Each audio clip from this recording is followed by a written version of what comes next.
જય શ્રી કૃષ્ણ ભક્તજનો, આજે હું તમને સંભળાવું છું સંત ચરિત્ર. તેમાં સંભળાવું છું શરણાગત ભક્ત વિભીષણ. તો ચાલો આપણે સાંભળીએ. પરમાત્મા શ્રી સંતરામ મહારાજનો આધાર લેવાથી જીવાત્મા નિર્ભય બને છે. જીવમાં શક્તિ બહુ ઓછી છે. ઓછી શક્તિ હોવા છતાં શક્તિનાશ બહુ કરે છે. જીવ અલ્પ શક્તિ અલ્પ બુદ્ધિ હોવાથી તેને ભય બહુ લાગે છે. કાળથી બધા ગભરાયા છે. બધાને મૃત્યુની ભીતિ છે.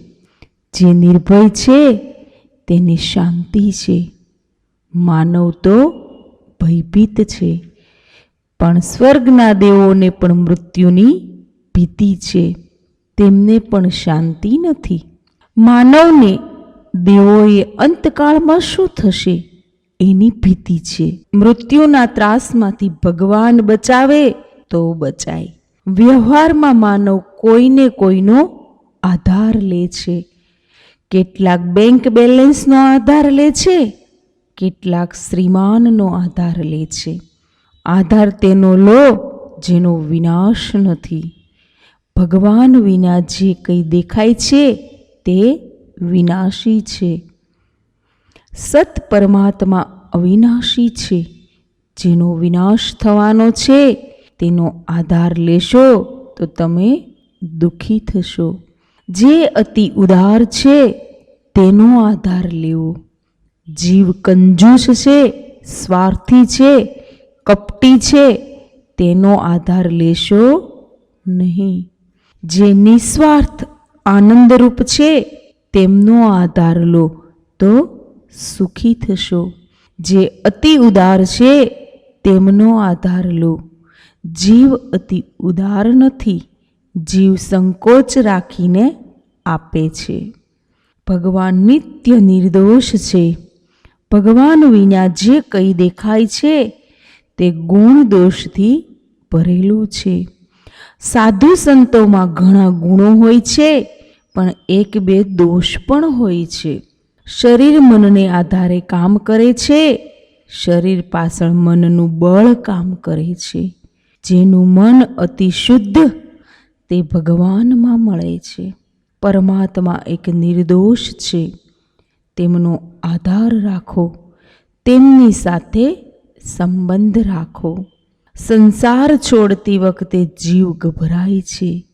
મેં ભેગું કર્યું, મેં જેના માટે શરીર ઘસ્યું એ તો સાથે નથી આવવાનું. અંતકાળમાં ભય, મેં જેને મારો માન્યો એ મને છોડીને જવાનો. જે જીવ ભગવાનનો થયો તેની ચિંતા ભગવાનને થાય છે. બાળકમાંની ગોદમાં નિર્ભય અને નિશ્ચિત હોય છે, એવી જ રીતે જીવ ભગવાનનો બને ત્યારે નિર્ભય બને છે. તમે મનથી નિશ્ચય કરો, હું ભગવાનનો છું. ભગવાન વિના મારું બીજું કોઈ નથી. તમે સર્વકાળ અનુભવ કરો, હું કોઈ સ્ત્રીનો કોઈ પુરુષનો નથી. હું પરમાત્માનો છું. વ્યવહારમાં આવું બોલવાનું નહીં, સમજવાનું છે. જીવ ભગવાનને શરણે જાય છે ત્યારે ભગવાનને દયા આવે છે. ભગવાન તેને અપનાવે છે. ભગવાન જેને કહે હું તને અપનાવું છું તેનો બેડો પાર થઈ જાય છે. માનવ મંદિરમાં જઈને બહુ ડાહ્યો થઈને ભગવાનની પ્રાર્થના કરે છે. પ્રાર્થનામાં તે બોલે છે, ત્વમેવ માતા ચ પિતા ત્વમેવ. આ પ્રાર્થના કરનારો માણસ ઘેર જઈને પત્નીને કહે છે, હું તારો છું. મંદિરમાં પોતાની પરમાત્માનો છું એમ કહેતો માનવ ઘરે જઈને પત્નીનો થઈ જાય છે.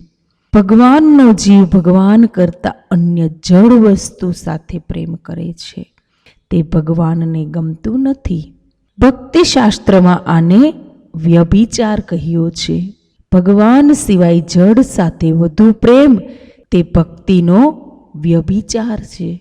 જીવ ભગવાનને અતિશય પ્રેમ કરે ભગવાનનો થાય ત્યારે નિર્ભય બને છે. પરમાત્માને પિતા સ્વામી માનો. પરમાત્મા સાથે સંબંધ રાખો. પરમાત્માને શરણે જાઓ. શરણાગતિના અંગો છે. જેને શરણે જવું છે તેને શું ગમે છે? તેનો સ્વભાવ કેવો છે? તેને શું અનુકૂળ છે? વિચાર કરો. અનુકૂળ સંબંધ ભગવાન સાથે બાંધો. વેદાંત સંકલ્પ રહિત બનવાનું કહે છે. સંકલ્પ રહિત બનવું કઠણ છે. મન સંકલ્પ વિકલ્પ કર્યા જ કરે છે. મન સંકલ્પ કર્યા જ કરે છે તો શુભ સંકલ્પ કરો. વૈષ્ણવો શુભ સંકલ્પ કરે છે. પવિત્ર વિચાર કરો. એવા વિચાર કરો જેથી પ્રભુ પ્રસન્ન થાય.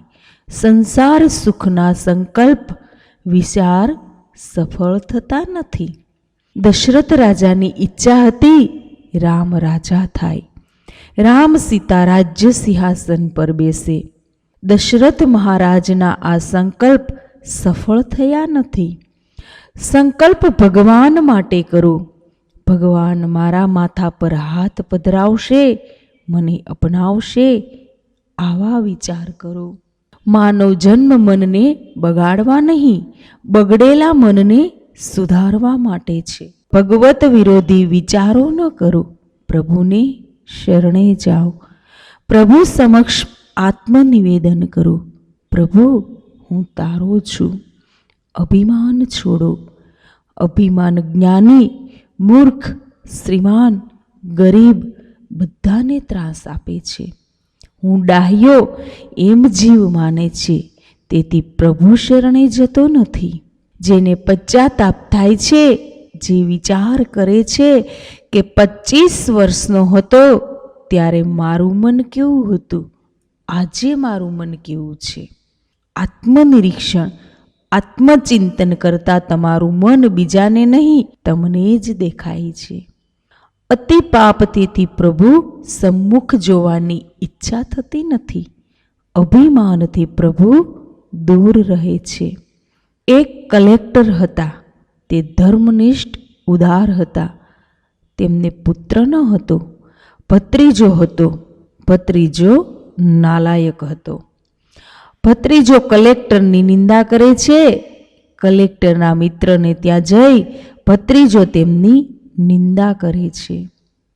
મિત્ર કલેક્ટરને ભત્રીજાની નિંદાની વાત કરે છે. મિત્ર ભત્રીજાને કહે છે, તું તારા કાકાની નિંદા કરે, પણ તારા કાકાનો તારા પ્રત્યે ઘણો પ્રેમ છે. ભત્રીજો કાકાની એટલે નિંદા કરે છે કે તે કાકા મરે તેની રાહ જોઈને બેઠો છે. કંઈક મેળવવાની અપેક્ષા માનવનું પતન કરે છે. સ્વગુણનું ચિંતન, સ્મરણ માનવ કરે તો અભિમાન, અવગુણ મરે છે. ભક્તિ માર્ગ, જ્ઞાન માર્ગમાં, કર્મ માર્ગમાં અભિમાન શત્રુ છે. વિભીષણ રાવણનો ભાઈ છે. ભગવત ભક્ત છે તે રાવણની લંકામાં રહે છે. વિભીષણના પૂર્ણ પ્રતાપે રાવણ સુખી હતો. વિભીષણ પુણ્યાત્મા હતો. વિદુરજી મહાત્મા હતા. વિદુરજીના પૂર્ણ પ્રતાપે કૌરવ સુખી હતા. કૌરવોએ વિદુરજીને અપમાનિત કર્યા. મંત્રી વિદુરજીએ રાજ્ય છોડ્યું. પરિણામે કૌરવોનો વિનાશ થયો. વિભીષણ રાવણને સાવધાન કરે છે. લંકામાં હનુમાન આવી ગયા. રાક્ષસો તમારા ગુણગાન ગાય છે. વાનર રાક્ષસોનું ભોજન એમ કહે છે, પણ રાક્ષસ એક વાનરને પકડી ન શક્યા. રાવણ, તમે રામને શરણે જાઓ. રાવણને રામના શરણે જવું નથી, યુદ્ધ કરવું છે. વિભીષણ રાવણને સીતાના અપહરણ કરવાના અનર્થ બદલ ઠપકો આપે છે. સીતારામને સોંપી દેવા સમજાવે છે. રામબાણમાં એ શક્તિ છે કે રાવણનો વિનાશ કરશે. વિભીષણની લાગણી રાવણને રામને શરણે જવા કહે છે. રાવણ વિભીષણ પર ક્રોધે ભરાય છે. રાવણ તેને કહે છે, તો અન્ન મારું ખાય છે અને પ્રશંસા રામની કરે છે. વિભીષણ રાવણને કહે છે, મારી પ્રાર્થના છે તમે રામ સાથે વેર ન કરો, તેમના શરણે જાઓ. રાવણનો ક્રોધ વધ્યો. રાવણે વિભીષણનો તિરસ્કાર કર્યો, લાત મારી અપમાનિત કરી તેને ચાલ્યા જવા કહ્યું. વિભીષણે કહ્યું, મોટા ભાઈ પિતા સમાન છે, હું નાનો ભાઈ છું, હું આને વંદન કરું છું. આપ વંશનો વિનાશ ન કરો. અપમાનિત થઈ વિભીષણ લંકા છોડીને જાય છે. દુઃખનું કારણ અજ્ઞાન, અભિમાન છે. અભિમાનને લીધે જીવ દુઃખી થાય છે. વિભીષણ દુઃખમાં, વ્યથામાં છે અને એક સંત તેમને મળે છે. દુઃખી વિભીષણને સંત રામ પાસે જવા કહે છે. રામ તને યાદ કરે છે, રામ તને બોલાવે છે એમ કહ્યું. વિભીષણ સંત સમક્ષ રાવણ દ્વારા થયેલા તિરસ્કાર, અપમાનની વાત કહે છે. સંત કહે છે, તારું અપમાન થયું તે સારું થયું. હવે તને રાવણની યાદ નહીં આવે. રાવણનું વર્તન તને ગમતું ન હતું, છતાં તારી મમતા રાવણમાં હતી. રાવણે તને લાત મારી તે સારું થયું. હવે તું સાચા માર્ગે જઈશ. રાવણને ભૂલી જા, મમતા રામમાં રાખ. રામ તને બોલાવે છે. તમારા જીવનમાં ઉદ્વેગ આવે, દુઃખના પ્રસંગો આવે ત્યારે મનને સમજાવો કે મારા પાપ વધારે છે. દુઃખના પ્રસંગે ગભરાશો નહીં. ભગવાનની કૃપાના દર્શન કરો.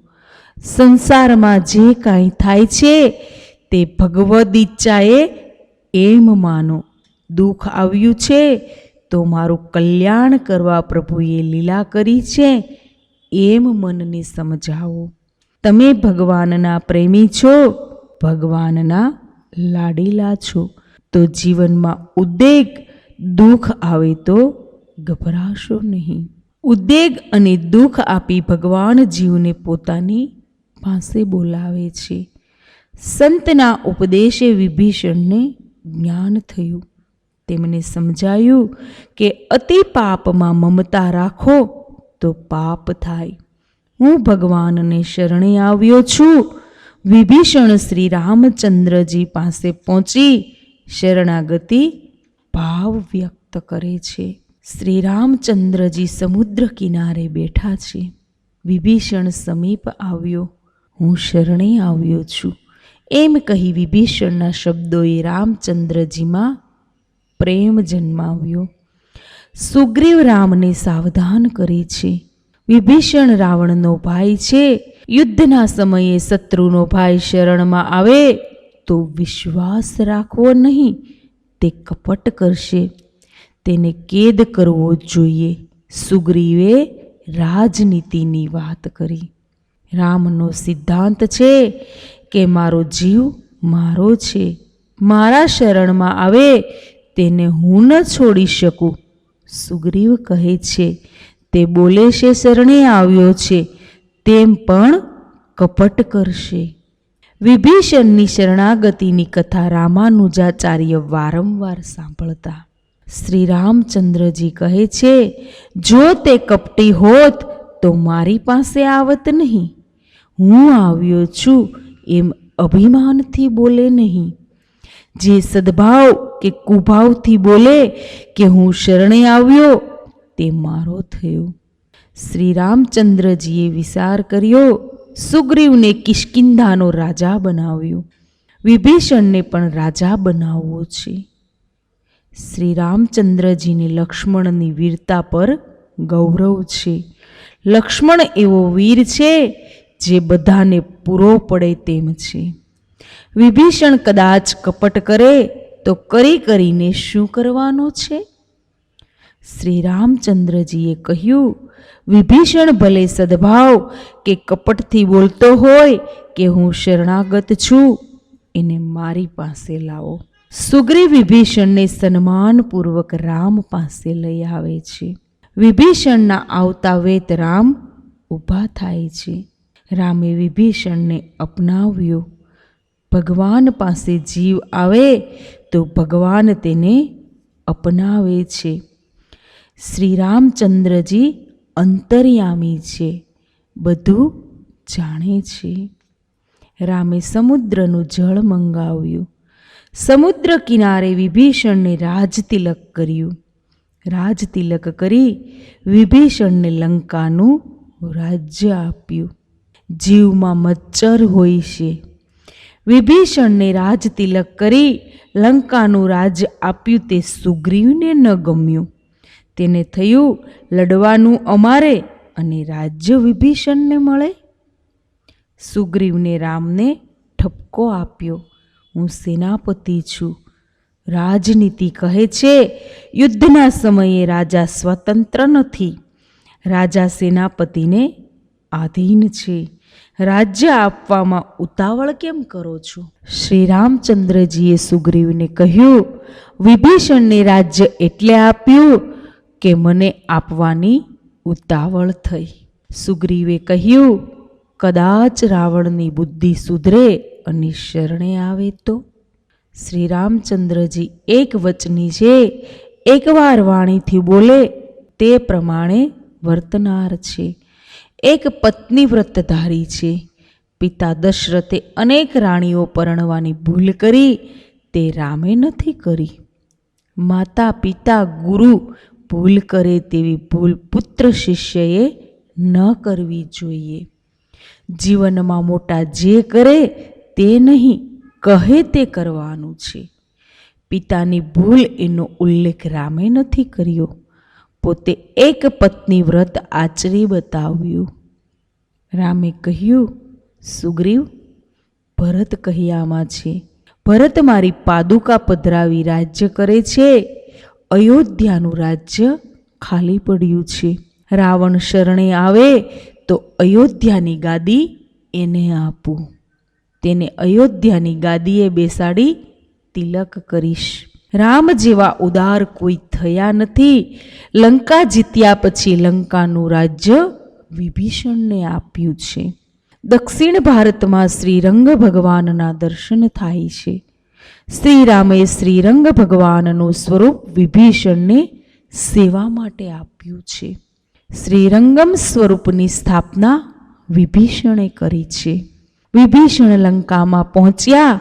લંકામાં રથમાં જતી વખતે વિભીષણના રથથી એક બ્રાહ્મણને ધક્કો લાગતા ચોટ પહોંચે છે. વિભીષણને બ્રાહ્મણનો શ્રાપ લાગે છે. શ્રી રામચંદ્રજીને આ બ્રાહ્મણના શ્રાપની જાણ થાય છે. શ્રીરંગમના દર્શનને શ્રી રામચંદ્રજી આવે છે. દર્શન પછી ભગવાનને વિનવે છે, વિભીષણ મારો ભક્ત છે, શરણાગત ભક્ત છે. એની સજા મને કરો, એની સજામાંથી મુક્ત કરો. આમ જીવ શરણાગતિ સ્વીકારે તો નિર્ભય અને નિંચિત થાય છે. તે જ તત્વ માતાજીની ઉપાસનાથી ધન આવે છે. આકાશ તત્વ વિષ્ણુની ઉપાસના પ્રેમ આપે છે. જીવનને એવું બનાવી લો કે મૃત્યુના સમયે ભગવાનની યાદ રહે. પાપને ટાળો, પુણ્ય કર્મને તરત કરો. તૃપ્તિ ભોગમાં નહીં, ત્યાગમાં છે. ભૂતકાળનો વિચાર કરવાથી કંઈ લાભ નથી. તું તારા વર્તમાનને સુધાર. જેનું ચિંતન સતત એનું મરણકાળે સ્મરણ. પ્રતિક્ષણને સુધારો તો મરણ સુધરશે. જય શ્રી કૃષ્ણ, જય શ્રી રામ.